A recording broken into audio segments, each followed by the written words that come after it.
Bismillahirrahmanirrahim. Assalamualaikum warahmatullahi wabarakatuh. Alhamdulillahirrabbilalamin. Wassalatu wassalamu ala asrafil anbiya'i wal mursalin wa ala alihi wa sahbihi ajmain. Asyhadu an la ilaha illallah wa asyhadu anna Muhammadan abduhu wa rasuluh. Allahumma sholli ala sayyidina Muhammadin wa ala ali sayyidina Muhammad. Sahabat iman rahimakumullah, pada kesempatan ini saya akan berbagi sedikit ilmu berkaitan dengan amalan-amalan yang dapat mendatangkan rezeki dari Allah Subhanahu wa Ta'ala. Kita tahu bahwa rezeki itu bukan hanya saja uang, bukan hanya harta, maupun bukan hanya materi, akan tetapi rezeki itu bisa dimaknai sangat luas, misalkan kesehatan, kemudian kelapangan, kemudian kebahagiaan, maupun juga kesempatan. Nah, itu adalah rezeki dalam arti makna luas.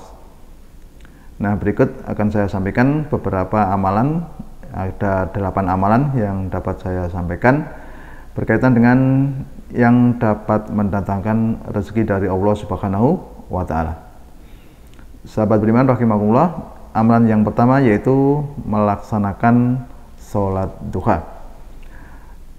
Dalam sebuah hadis qudsi, Allah berfirman kurang lebih demikian, "Wahai anak Adam, jangan sekali-kali engkau malas mengerjakan 4 rakaat pada waktu permulaan siang, yaitu sholat duha.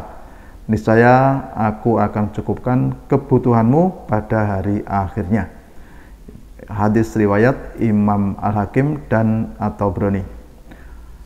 Orang yang rajin melaksanakan sholat duha dalam menjalani kehidupannya akan bersikap apa adanya, tentunya gitu ya. Dia akan merasa puas dengan apa yang diterimanya, akan tetapi dia juga bukanlah orang yang pesimis, tidak berbuat apa-apa. Nah, kapan waktu sholat duha? Waktu sholat duha itu bisa dikerjakan setelah matahari terbit hingga menjelang sebelum waktu zuhur. Sahabat beriman rahimakumullah, yang pertama tadi adalah sholat duha. Kemudian yang kedua, amalan yang kedua yaitu apa? Membaca surat Al-Waqiah. Nah, apa hanya sekedar membaca? Tentu saja tidak hanya sekedar membaca, akan tetapi akan lebih baik jika kita bisa memahami apa yang terkandung di dalam surat Al-Waqiah tersebut. Abdullah bin Mas'ud meriwayatkan bahwa Rasulullah bersabda, "Barang siapa yang membaca surat Al-Waqiah setiap malam, ia tidak akan mengalami kefakiran." Hadis riwayat Baihaqi.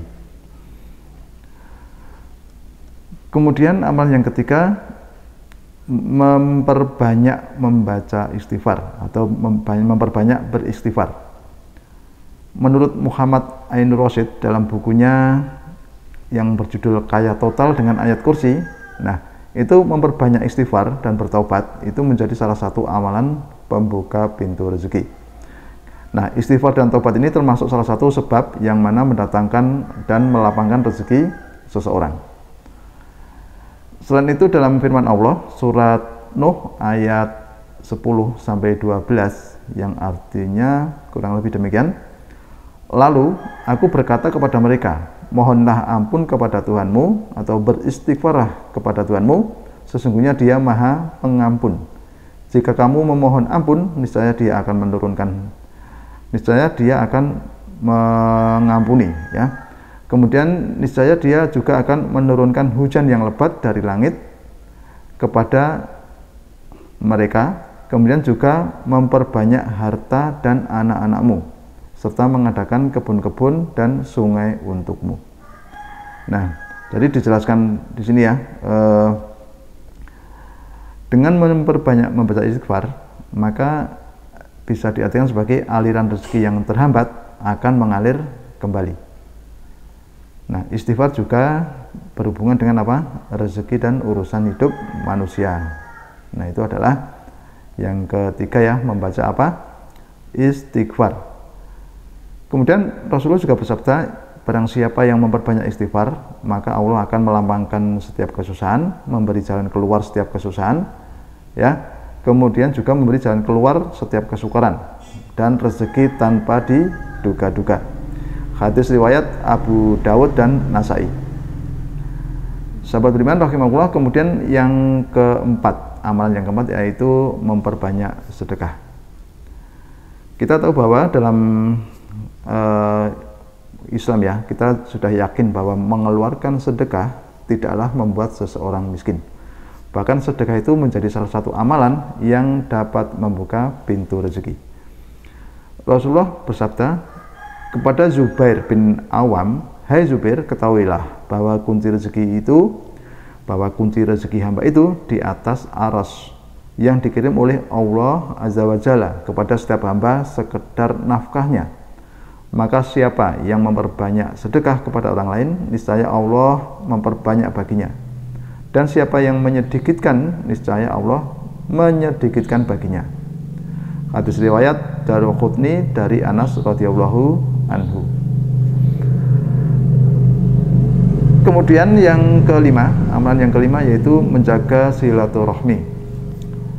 Nah, dalam Islam umat muslim itu juga dianjurkan untuk selalu menjaga hubungan silaturahmi antar sesama, apalagi antar saudaranya, antar ahli warisnya. Ya, dalam sebuah hadis dikatakan silaturahmi juga menjadi sebab dibukakannya pintu rezeki.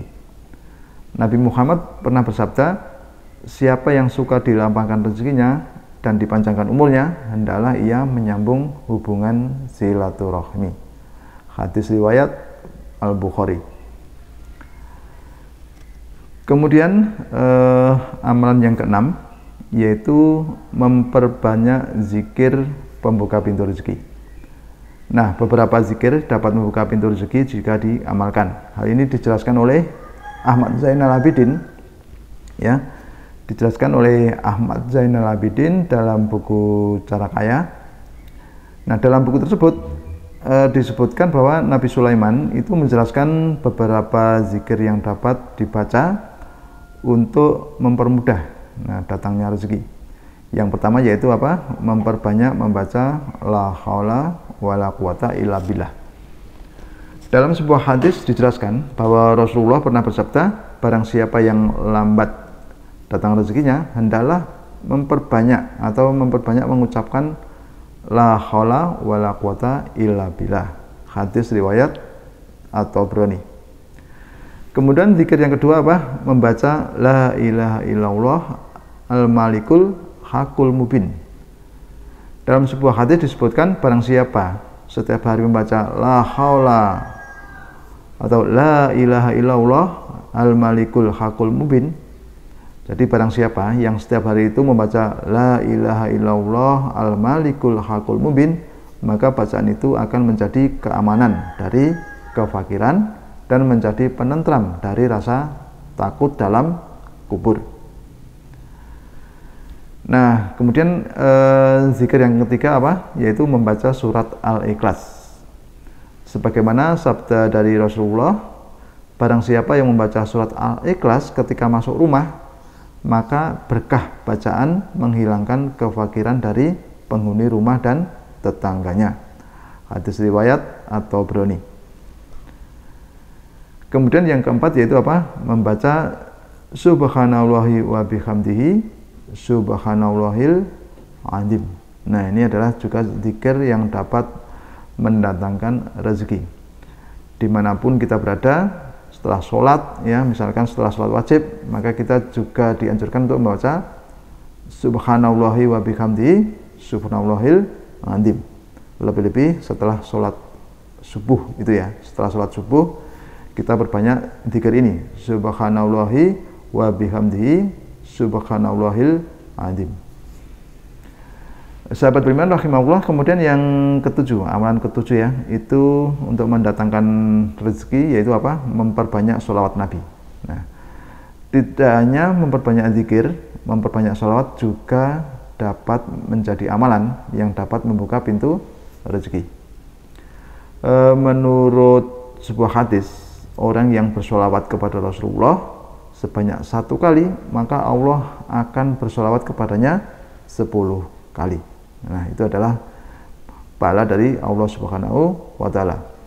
Hal ini diriwayatkan oleh Abu Hurairah radhiyallahu anhu bahwa Rasulullah bersabda, barang siapa yang mengucapkan sholawat kepadaku 1 kali, maka Allah mengucapkan sholawat kepadanya sebanyak 10 kali. Kemudian amalan yang dapat mendatangkan rezeki nomor 8 apa? Tadarus Al-Qur'an. Amalan pembuka rezeki lainnya ini merupakan juga dapat mendatangkan rezeki ya, yaitu apa tadi? Tadarus Al-Qur'an. Nah, di sini dikatakan rezeki dalam pandangan Islam bermakna luas yang tidak bisa diukur dengan uang saja.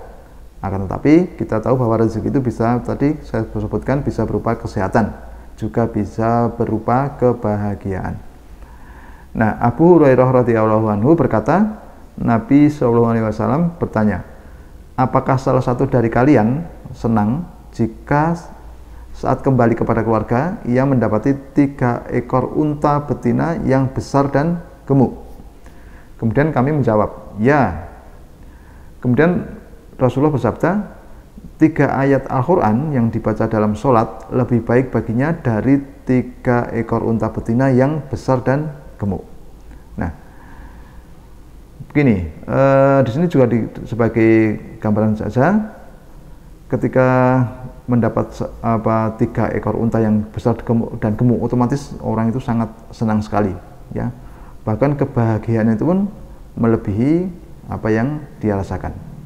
Nah, di sini dijelaskan dengan 3 ayat saja itu lebih baik baginya dari 3 ekor unta tadi. Nah, itu baru 3 ayat. Ini sebagai gambaran saja bahwa membaca Al-Quran itu bisa mendatangkan rezeki yang tentunya yang lebih berkah dan lebih banyak. Nah, sahabat beriman rahimahullah, demikian tadi ada 8 amalan yang dapat saya sampaikan, yang mana amalan tadi insya Allah dapat mendatangkan maupun dapat membuka pintu rezeki. Oleh karena itu marilah kita amalkan semaksimal mungkin, insya Allah nanti kita akan memperoleh rezeki yang datang dari Allah Subhanahu wa ta'ala. Sahabat beriman rahimahullah, demikian tadi yang dapat saya sampaikan. Kurang lebihnya saya mohon maaf. Wassalamualaikum warahmatullahi wabarakatuh.